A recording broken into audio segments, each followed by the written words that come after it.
دې نشیز کې اولنی سوال د یو ورور کړی دی چې یو زنانه د خاوند نه طلاق وغواړي چې دې ته خلع ویل کېږي.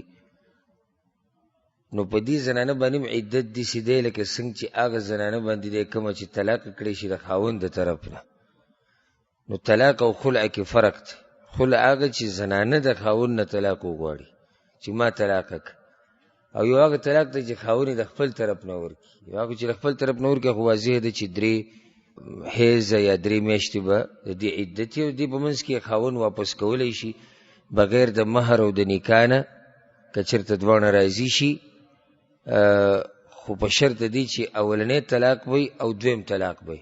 که چېرته دریم طلاق یې ورکړو نو د هغې نه بعد بیا نشي راواپس کېدی چې څو پورې د بل خاوند سره نکاح نه یې کړي او هغه بل خاوند بیا په خپله مرضۍ نه یې پرېښودي. خو د روز سوال دا دی چې یو زنانه خلع وغواړي او خاوند وله یعنې هغه مطالبه پوره کړه، هغې ما پرېږده او خاوند پرېښوده، نو په دې باندې عدت شتي او که نه؟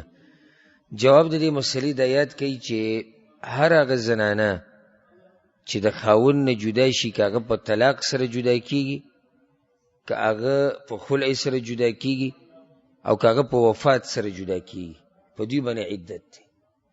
یعنې چې یو ښځه خاوند یې مړ شو نو 4 میاشتې 10 ورځې به تېروي. طلاق یې کړه خاوند نو دا به 3 حیضه عدت تېروي، او که چېرته مهواري نه راځي بیا به 3 میاشتې عدت تېروي، الا که چېرته طلاق یې د زنانه سره میلاوېدو نه مخکې ورکړی. لکه قرآن کې الله وایي یا ایها الذین آمنوا اذا نکحتم المؤمنات ثم طلقتموهن من قبل ان تمسوهن فما لكم عليهن من عدة تعتدونها. ای ایمان والو که چېرته تاسو د یو زنانه سره واده وکئ او هغه زنانه له بیا طلاق ورکړئ مخکې د دې نه چې تاسو یې مسح کړئ او تاسو ورسره میلاو شئ، یو ځای شئ ورسره، نو بیا په دې باندې څه عدت نشته. یعنې طلاق یې کړه بس وروسته په عدت نشته چې دا به 3 حیض یا 3 میاشتې انتظار کوي. او خلع کې عدت چې دی د صحیح قول مطابق او د دلایلو په رڼا کې هغه دی چې دا زنانه به 1 حیض انتظار کوي، 3 نه 1 حیض. او حدیث کې د رضی عبدالله بن عباس رضی الله عنهما روایت دی چې د ثابت بن قیس بیبي چې کله د خپل خاوند نه طلاق وغوښتو د خپل خاوند نه، او هغه له طلاق ورکو آزاد یې کړه، نو رسول صلی الله علیه وسلم د ثابت بن قیس ښځې ته امر وکړو چې دا د 1 حیض انتظار وکړي، 1 حیض به عدت تېروي. اوس دا حیض میاشت کې هم راتلی شي، میاشت نه مخکې هم راتلی شي، خو 1 مهواري چې دی تېره کړه بس دا د عدت نه ووت. اوس که یو سړی تپوس وکړي چې ولې هغه زنانه چې طلاق کړی شوه د خاوند د طرف نه هغه به 3 مهوارې انتظار کوي او عدت به تېروي، او دا زنانه 1 حیض به انتظار کوي، د دې عدت 1 حیض دی. ولې؟ فرق څه دی؟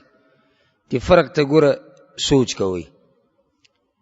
اصل کې په شریعت کې چې کله یو زنانه د خاوند نه طلاق وغواړي او خاوند طلاق کړه یعنی آزاد یې کړه، نو دې ته د خاوند د ښځه په هغه وخته پورې نشي راواپس کولی چې څو پورې ښځه راضي نه وي.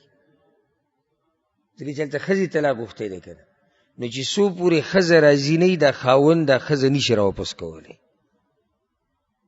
او که راواپس کوي نو په نوي نکاح سره نوی مهر هر څه به د اول سره نه ږدي. دا چې کله ښځه خلع وغواړي او خاوند یې ازاده کړي، چې ازاده یې کړه دا خاوند دا ښځه د هغه وخته پورې نشي راواپس کولی چې څو پورې دا ښځه نه راځي. او دویمه چې راواپس کوي نو نوي نکاح به تړي، نوی مهر به ورکوي. طلاق کې مسله څه ده؟ اولنی او دویم طلاق خاوند په خپله مرضۍ طلاق ورکړی دی، نو خاوند که دا ښځه راواپس کوي راواپس کولی شي، چې دا ښځه په راضي او دی مو یاره زه دا ښځه راواپس کولی شي. نو شریعت ولې دا 3 حیضه ټیم ورکو، دا وخت ډېر ورکو که چېرته دی په دې خپل کار باندې پښیمانه شي یا دا ښځه دته واپس شي او معافي ترې وغواړي یا دی ترې معافي وغواړي، په منځ کې څه غلط فهمي راغلي، نو وخت یې وله ډېر ورکو، نو چې دی راواپس کړي. هر چې د خلع مسله ده نو خاوند خو یې راواپس کولی نه شي د ښځې د مرضۍ نه بغیر، نو بیا ولې دا یو حیز انتظار دی؟ دا یو حیز انتظار صرف دې دپاره دی چې پته ولګي چې ماشوم شتي به خېټه او که نشتي، بس دې دپاره دی. ځکه چې هلته خو واپس کول خو هسې نشتي، که واپس کوي هم نو څه به کوي؟ نوي نکاح به تړي او اهمه خبره به کې څه ده؟ ښځه به راځي. نو هلته خو دغه کیسه ختمه شوه، د خاوند مرضي به کې نه چلېږي. خو صرف دا یو حیز انتظار په زنانه باندې دې دپاره دی چې پته ولګي چې ماشوم شتي او که نشتي، بس ورسېدی به دې مسله که نه. نو طلاق د ځان له شی دی، فسخ د نکاح یعنی نکاح ختمول د ځان له شی دی چې کله زنانه خلع وغواړي، چې زنانه وي ما ازاده که او خاون ازاده کړه، نو د دې داسې حکم نه دی څنګه چې د طلاق وي. د طلاق او دې کې فرق دی. نو دې کې عدت څومره دی؟ یو حیز، یو مهواري بس. که د هغې نه بعد دا خاون یې راواپس کوي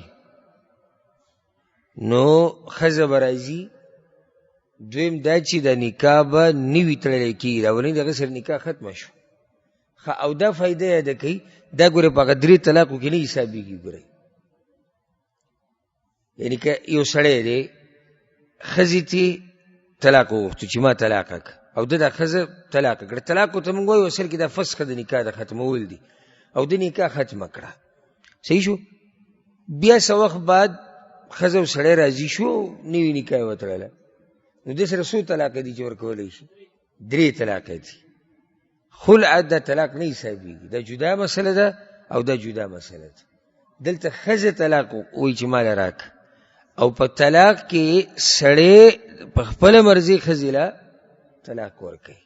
نو دا خبره یاده کوي.